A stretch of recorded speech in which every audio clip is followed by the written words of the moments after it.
Get ready for the intensity of WWE Raw. The superstars, the rivalries, the non-stop action. Every Monday night, it's Raw like never before. Tiffany Stratton is one of the fastest rising stars in WWE.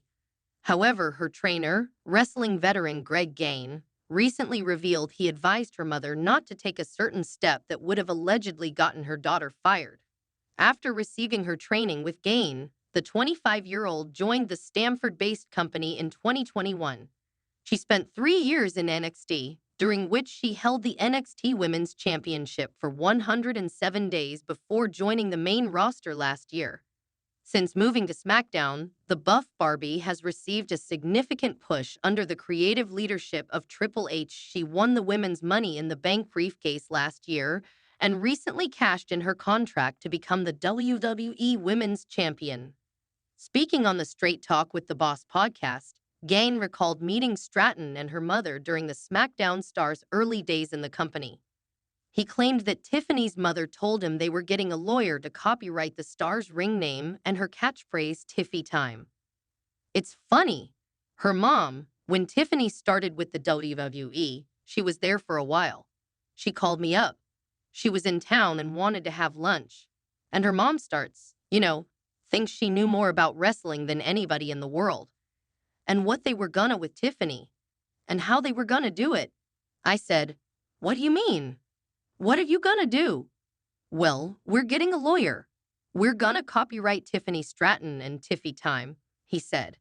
The wrestling veteran warned her against taking that step, telling her that Stratton would be fired if she did. The 76-year-old added that he advised the buff Barbie's mother that her daughter must do what the company asked her to do. I said, "WWE owns that.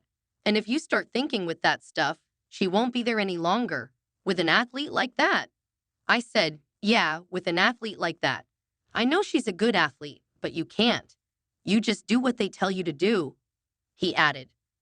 Tiffany Stratton paid off a rapid rise to the top of the women's division in 2024 by cashing in Money in the Bank on the first episode of SmackDown in 2025 and now may be on a collision course with a future Hall of Famer on the road to WrestleMania 41.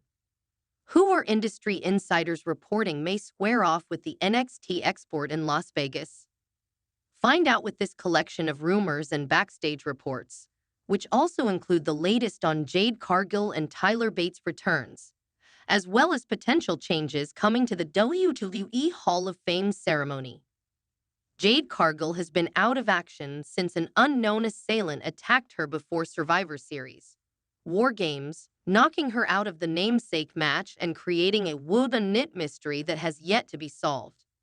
That may not be the case for much longer. Mike Johnson of PVUinsider.com reported that Cargill has been at the WWE Performance Center twice in the last 2 weeks preparing for her return, likely during WrestleMania season. He added, "The mystery of who attacked Cargill will be part of her next WWE storyline arc, and we are told there have been 2 different pitches as to who would end up responsible.